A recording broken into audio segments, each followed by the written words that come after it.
Greta, I had a good time working with you today. She's a little bit pooped. This is Greta, and this is Greta's roadmap to success.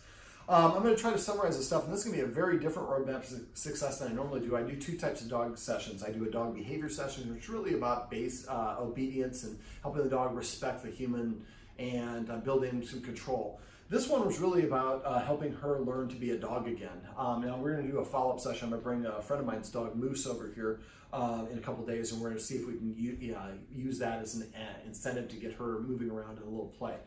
Let me see. In this one, the first thing I talked about, because she doesn't know any commands, is I started off, I was going to teach her how to sit down, up, and stand. She was really having difficulty with this, so we just kind of pulled the plug on that. But I was able to get her in a sit. So what I do for the sit is I have a high value training treat when she's standing, touch her nose with it, and then I was actually pushing just gently, just a tiny little bit, to get her to sit down. So I kind of do it a couple ways. A lot of times I go over the head and I rock it over the head like this, and as the head goes up, sometimes their butt will go down. And then as soon as the butt hits the ground, you pop the treat in her mouth and say the word sit. That wasn't working for me, so that's when I would kind of just keeping it literally all on her lips and kind of pushing just a little gentle bit, and then she sat down and I released it in her mouth and said the word sit. Remember not to say good sit, just say the word sit. Now, once the easiest way to train a dog is what I call passive training, which is just basically recognizing and rewarding the dog when it does things that you want. Up, which is one of the commands that I would have taught. She did it on her own. I didn't ask her to do it. This is a brilliant example of passive training. How did you know? She's such a smarty pants. So basically, when she does things that you like organically on her own without any influence from us, we want to mark it with saying a command word and then pet her or give her a treat or both. And so every time she sits, you want to pet her under her chin if possible and say the word sit. Every time she lays down, crash. Look how smart she is. Pet her and say the word crash. Every time she comes to you, pet her and say the word here. Every time she goes to her, we have a little grass pad here. Every time she goes and uses that, just say the word potty or business? Potty. And so the idea, and if there's certain toys that she likes, she really doesn't like any toys, which is not unusual. Dogs usually have to get them as puppies. So I did get her a moo ball, which is a little ball that she can knock around and then has treats in it and they fall out. So what I'd like you to do is you might have to pull another one of those tabs out. We'll just get you another one later on. But we want to make it so easy. She nudges a little bit and kibble comes out. You can also put some of her kibble in there along with the Tricky Trainer chicken liver treats. The chicken liver treat's going to have a stronger smell, but the kibble's probably going to fall out of there a little bit easier, depending on how big the kernels are. And so this way she nudges her like a little soccer player, and little bits keep out, she licks it up and then nudges it some more. This will be beneficial for multiple reasons. Number one, it helps increase her or boost her self-esteem and confidence because she feels like she's earning and she's attending that. I think she's actually going to go potty, which is going to be awesome. I'm going to make sure I have a treat here. She says, oh, that little squeak distracted her. So now I have a treat ready to go. And I'm going to give it to her if she SITs or LAYs. Sit. Oh, crash. So a lot of dogs go in a sit and then crash. And if that's the case, just reward the crash. But for passive training, make sure you get a habit of rewarding her when she does those things. The more you do it, and if you say a normal tone of voice, eventually say sit, and she'll sit anticipating getting that reward or affection from you. Kisses. So when she licks you, say kisses or whatever, smooches or whatever you want to say. So we're just putting all these things in context. When she drinks water, say the word water. When she eats, takes her first bite of food, and she is very food motivated, say lasagna or meatball or whatever your favorite food dish or restaurant name is. So after a while, then that becomes a command word to eat her food as well. All right, and we came up with the word beach to go to the dog bed. Remember to do this, just toss a treat on her when she comes over and licks it up. Say the word beach. Another way we can do it is leave a treat here, and when she's in the other room or not paying attention, and then she comes over, there's a treat here, and she licks it up. Don't point it out. Let her find it on her own. When she does, lick it up and say the word beach, preferably. Now, if you're not paying attention and she licks up and she doesn't hear the reinforcement, that's okay, because it'll help her feel better about this. She likes this. She doesn't have a problem laying on it, but she was laying on the carpet earlier, which caused me to come up with a name for this. And it's just, again, the more names we can come up with, the more vocabulary. Up. Even though that seems like an odd one just to go from a down to an up, that can be a command. And the more commands she has, the more self-esteem she's going to have, the more confidence she's going to have, and that's going to have an impact on everything psychologically for her. Crash. Now, whenever possible, don't do what I just did and pet her on top of her head. Try to pet her under her chin if all things are equal. You can pet her anywhere, just avoid patting her on top of the head like this. You can caress and scratch, just try not to pat. But if all things are equal, pet her under her chin, because when dogs feel good, their nose is in the air. And we want her to feel good about doing the things we want. Now, I also went over a targeting exercise. So the targeting exercise, the Guardian, the one thing he was doing is kind of going like this, and she was targeting. That's too easy. Target, or touch, I guess is what we were calling it. So when you do it, you want to karate chop, and then we want her to lean, and then I would put the treat here. Once you karate chop, this arm should be frozen. Don't move the location. Now, at first, I'm just moving it. All we did is she just had to turn her head and look at it a little bit. And then we started making the criteria a little bit harder. So now, and so if I flash like that and she doesn't come, I pull away. Flash again. Touch. And you'll gain momentum if you do these multiple times in a row.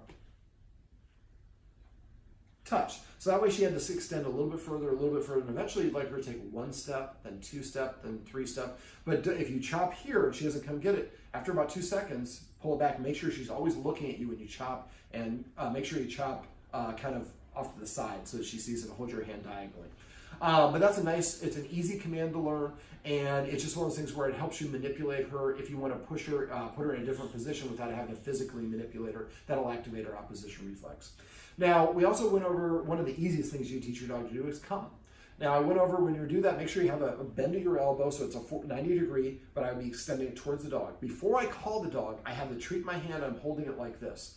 When she looks at me, I don't want her to look at me and have me go like this because it does look like I'm ready for her.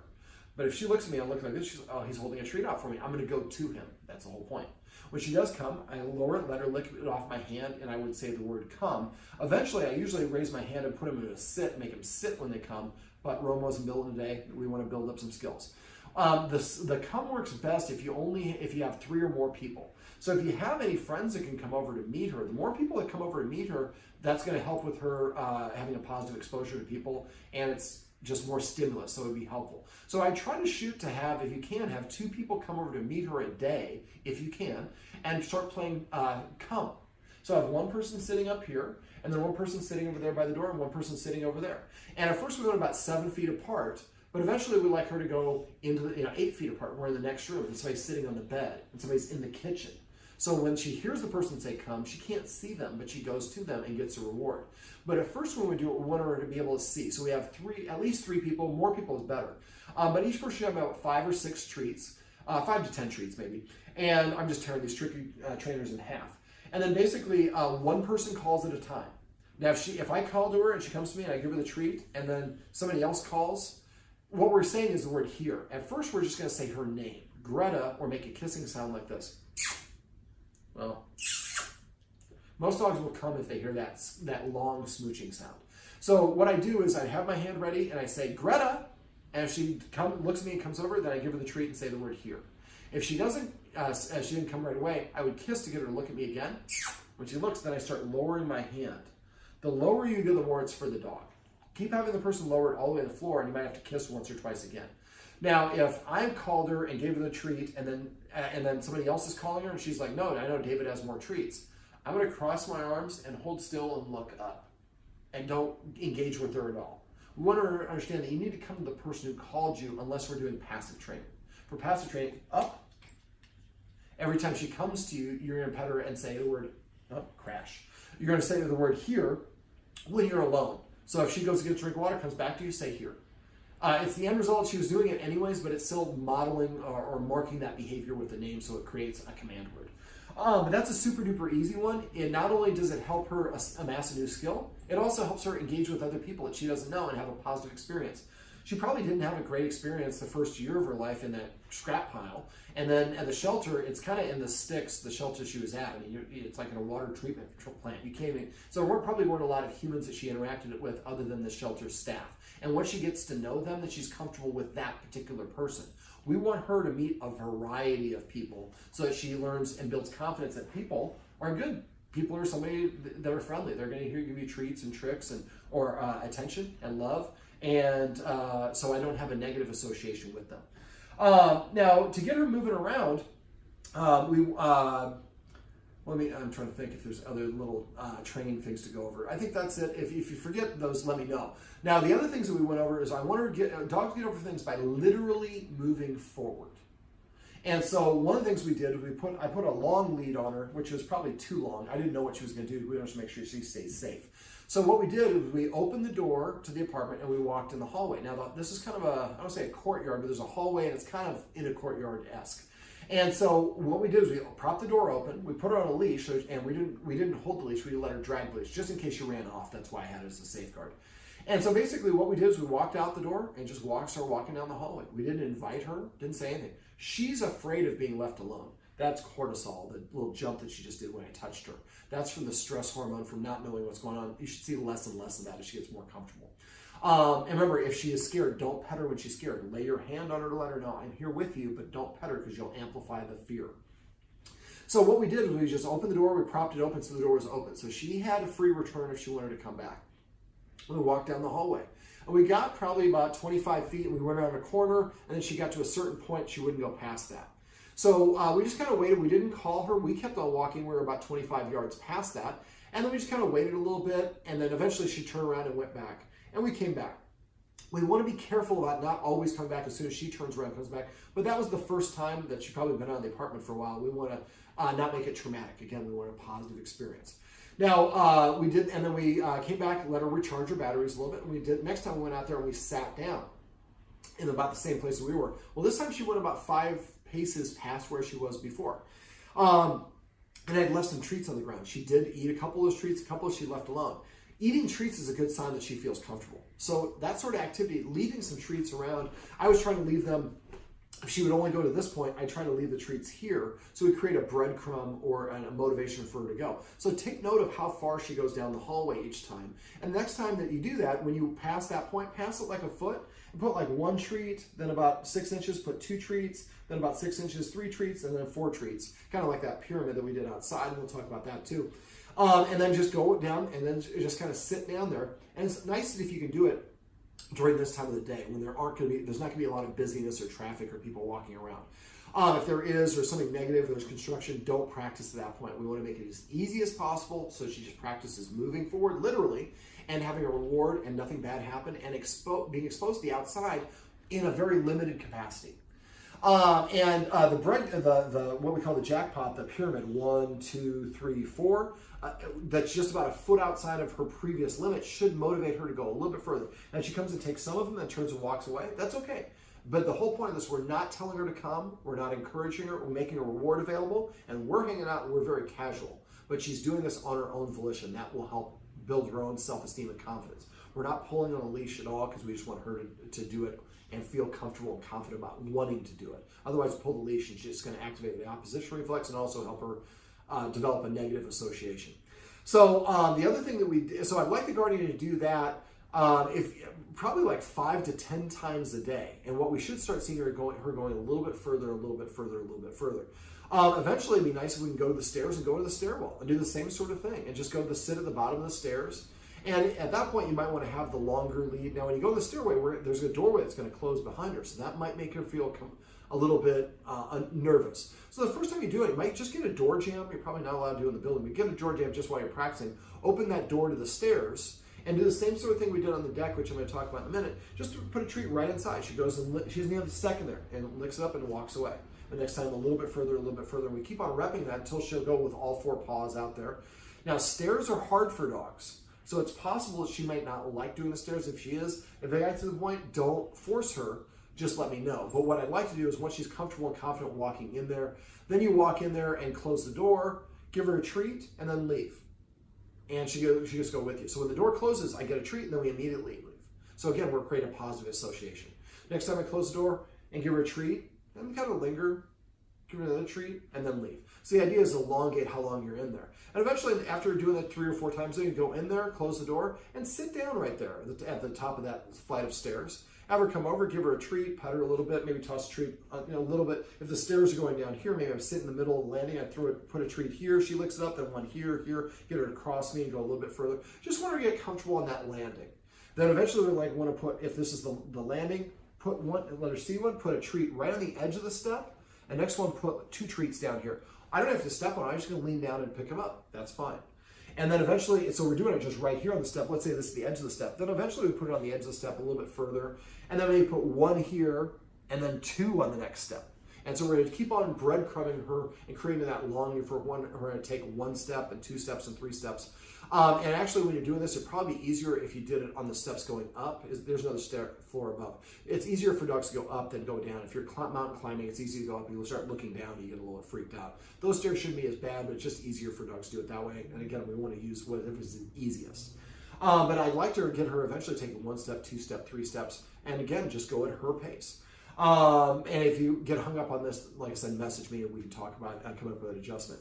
Now, something else is if you get something like the stairs and it's more difficult that she can't, and the chicken liver is not high enough, then might go to Chipotle, go down to the promenade, there's one down there, and get like a little thing of their shredded chicken.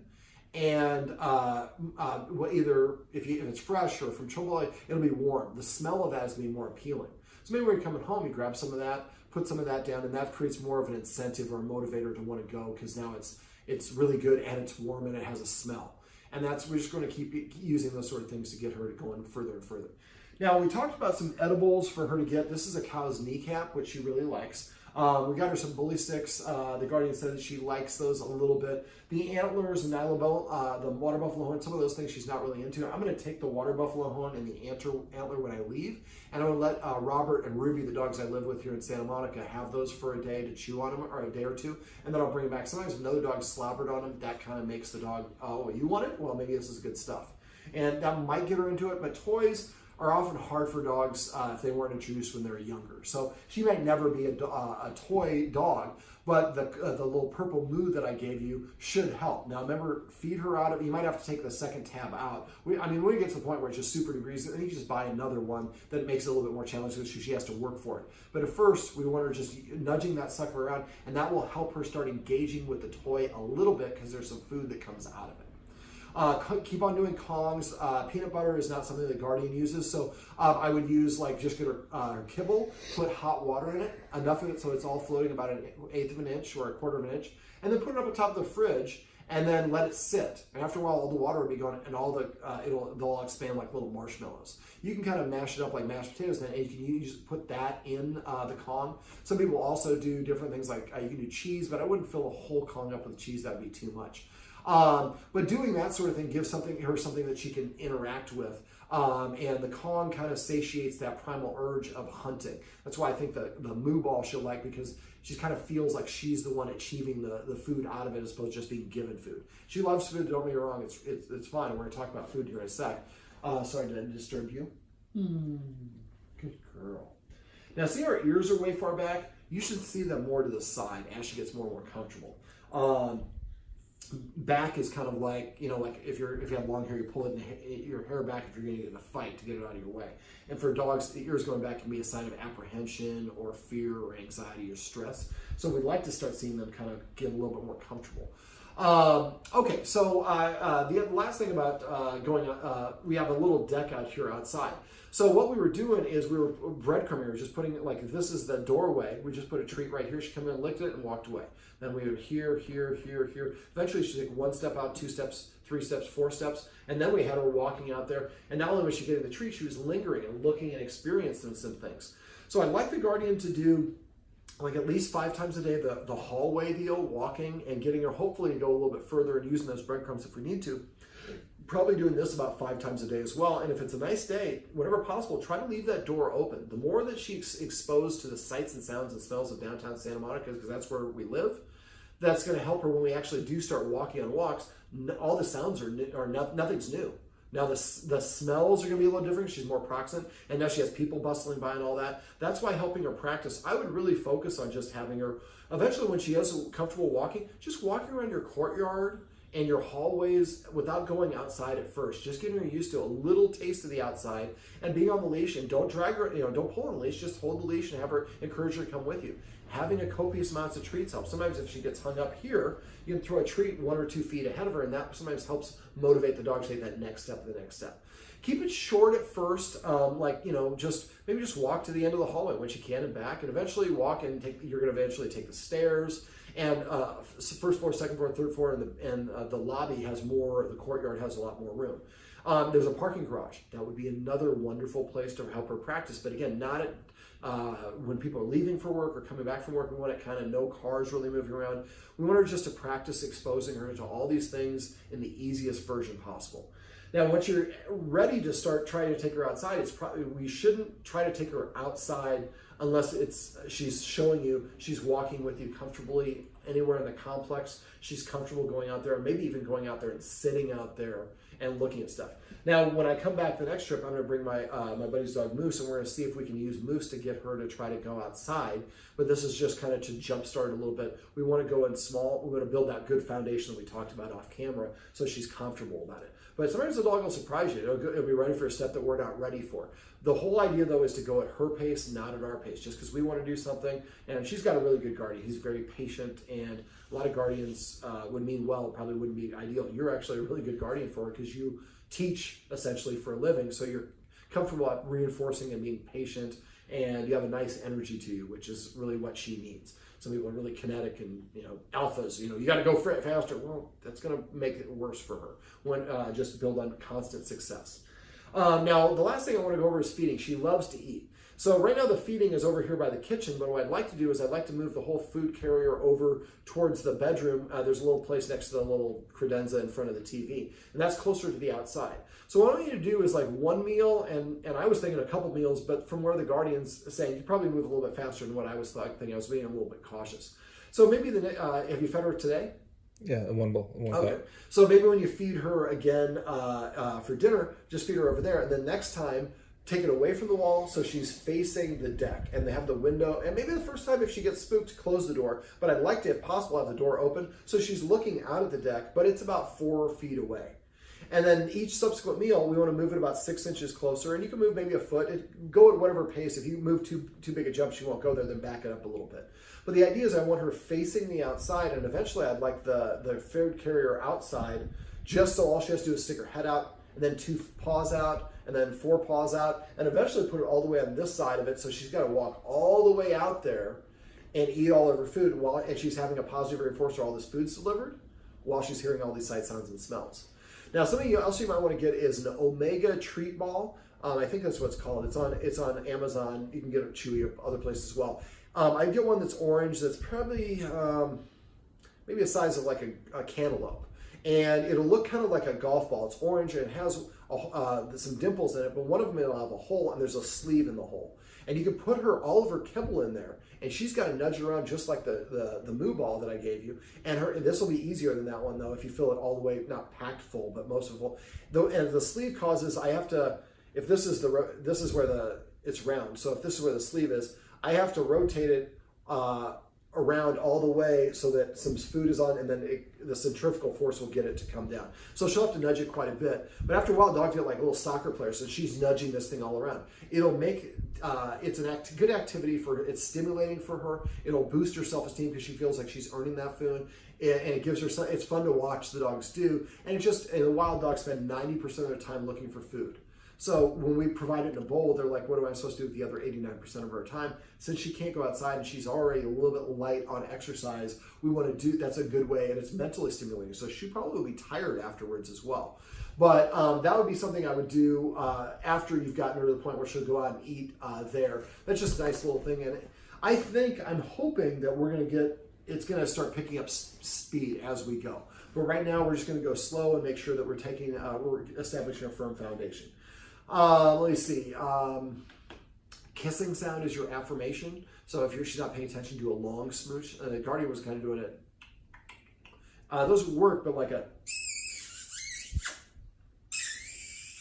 Well, you're not going to demonstrate. We can see the ears going, but she's not looking. But she'll get better and better at it. But that targeting and try to set a goal of, like I said, introduce her to all your neighbors. I mean, that would be a nice way to ask them to come in here and practice with a come, so she gets practice going to people that she doesn't know and having a positive experience. And the more people, and then the other thing is beneficial is if you have people who know your dog. If your dog's barking at your next door neighbor and you met and told the sad story that she has, they're going to give you a lot more rhythm or a lot more leniency. And you never know, you might be something. And I would try to look for other people in the building that have a dog. Now, little dog, she's not. We'll see how she does with Moose. If she's reactive to dogs, sometimes In a shelter, a dog's essentially in a state of shock, and they put around other dogs. Well, I don't have the ability to move away, and I'm just forced to endure this, so I don't have any way of making the dog move away. Sometimes you get them out of that environment, and they do get aggressive or territorial or whatever it is. So that's why I want to bring Moose over. He's a really good, well-behaved, well-balanced dog, and he's bigger than she is, but not too much so. So I think it'll be a good. And he's a boy. He's a boy, so we have the boy-girl thing, and we'll see if we can use him to entice her to go out. Explore a little bit more, but also to gauge how she does around other dogs now that she's had a chance to get out of that shock in a new environment and see now is she still okay with dogs. If she is, then we can use dogs in the building and see if there's, stay away from little dogs if she does have a problem with that. We can find a dog of similar size that has a nice energy. Dogs bouncing off the walls, those dogs can be helpful in some capacities. A lot of times I'll bring playful puppies over to help with the dog like this to get the dog kind of playing that playful energy. But sometimes the dog is just like, oh, you're going down there? Okay, I'll go down there too. And so look for, but only if you can find somebody who is listening, the person listens and they have a good energy and their dog seems well behaved. Not a dog that has any aggression issues, or if it's too excited and she doesn't like it, she shies away from that dog. Look for a different dog. It'd be nice though if you could find a dog in the building, maybe just to go for walks in the corridors around the building, and they're ahead of you, and you're with her and you're following this other dog. She'd probably be more comfortable in a follower role at first, but now she experiences walking down the hallway, walking down the stairs, walking in the lobby, walking in the base or in the garage. And she's done it with some security of a buddy, somebody's like me that I feel if he's going to be comfortable doing it, maybe it's okay for me to do it as well. Is there anything else that you want me to go over? This is, like I said, very different than my normal sessions, but passive training. Really emphasize that. Every time she does something you want, let her know. And I would, again, get one of these. You already wrote down the name. This is Pet Safe. This is the mini version of it. And use the tricking trainer, chicken liver treats. That way you just have them with you. So you can put them in different places. I worry about her. I don't want her to develop a habit of knocking down the shelf to get more stuff. Or already have, luckily she's done well with the potty training, because that can be real problematic. But she did tear up a mattress, and we want to limit the negative behavior as much as possible just by not providing her the opportunity to do it. So I would look for somebody that's one of your students or a friend or somebody that could come and sit here with her when you leave, so she has practice being around other people and so she doesn't destroy things, and practicing the stay and the stuff that we talked about in the above video. That's going to be a lot easier once you get a verbal command for sit. And start out doing it here, but eventually you want to start doing it in other locations. But if she gets up and moves away, keep doing it here until you can get her to do it in other places she doesn't move away. And call me if you have any questions or problems with the stay. Stay, I'd like you to try to practice that 5 or more times a day as well. And remember, keep it in short sessions. Make sure it's a positive. The last one is a good repetition. And count in your head so you know where you're at. And then eventually do it in different locations. But if you follow the steps in there, eventually you should be able to get her to practice being alone with you in the next room. And once we elongate that to a certain point, hopefully when you leave, she's able to process and stay here alone without needing a babysitter or to destroy any of your stuff. Right, Greta? It's like, I've been using my brain. I'm very tired right now. One last thing. Google scent games. I think I talked to you about this already. So since she's already seemed to do well about that, you might want to get a DVD or a book on scent games. So there's a lot of different variables that you can do it. So look for scent games specifically. A lot of scent training is like for cadavers or bombs or stuff like that. We don't need to do that. We just need her to moving forward and using her nose, because that's how they experience the world. And it's also physically draining. So that's a nice thing to do. Now, when you can get her to the point, if we're in a transition point where she can walk around the hallways, but she can't go outside. That's just too much for her. And we get to the point where we're going outside. Do you have, is it electric doors or is it a manual door to the building? Manual. Okay, so the idea would be get the door jamb and just hold it open and talk to the management. Just be like, look, doors are really hard for dogs to go through. Portals are often, especially rescue and shelter dogs. So the idea would be kind of the same sort of thing. So maybe have that long lead and just, be in a lobby and just open the door and just walk outside the door and maybe just walk and just sit down. And don't encourage her. Just hopefully she'll just come on her own volition. If she comes to step out and then goes back inside, that's okay. Eventually, hopefully she goes a little bit further and a little bit further. That's why I would get, this is like a 20-foot lead. I would get something like this. And also get a 4-foot lead, and you can have the one, you can buy the one for me if you want, that one. And then just have her on it when she's supervised at home, so she gets used to the feeling of having it. And eventually sometimes she'll step on it or she'll stop herself. That's good practice for when you do need to stop her from going into the street or something like that with the lead. She has a little bit of practice in the easiest possible version. Okay, so we're going to do a follow-up session, I think on Sunday. And so we'll kind of refine where you're at with this, and we'll add to it a little bit and hopefully make a little bit of progress with Moose. But again, go in small steps, go at her pace, try to push a little bit more if you can, but don't push too much. We want positive successes are more important than increasing it to a certain point. Eventually we do want to start increasing as well. But sometimes you have to jump in the pool 10 times before you feel comfortable enough to start swimming away from the edge, and that's basically what we want to do, set her up for success. What is the name of the rescue group? Bella Vida Rescue. Bella Vida Rescue. What's the woman's name? Jill. Jill called me when I was in Nebraska and a couple of days ago and told me her sad story. She basically spent a year in a metal scrapyard, and then I should have said this at the beginning of the video, but then she spent 2 years in a shelter. That's over 1 million minutes. It's a horrible, horrible deal. But she got a great guardian now, and we don't want to feel sorry for her. We want to help her move forward, but she really got the good guardian. So, but for Bella Vida Rescue, if you're watching this and you want to support them, it's a rescue group. She pays out of her own pocket to rescue dogs, to health care for them, and all the rest of that stuff. Rescues are desperate need of resources and volunteers. They are based in San Francisco. Up there, yeah. Bay Area, at least. Yeah. And so, but she rescues dogs and places them all over Southern California. And she's really, it's a thankless job, and she really just, her heart is in the right place. So Bella Vida Rescue is the Bay Area. So if you're looking at, if you have some extra money on your hands and it's causing you problems, if you send it to her, she'll put it to good use. But if you want to volunteer or anything else, or just, somebody's looking for a dog, it's a good rescue group. They get dogs out of bad situations, and couldn't be a more beautiful dog than why am I forgetting your name? Greta. All right. Well, this is Greta, and this is Greta's roadmap to success. Remember, everything you do trains your dog. Only sometimes you need it.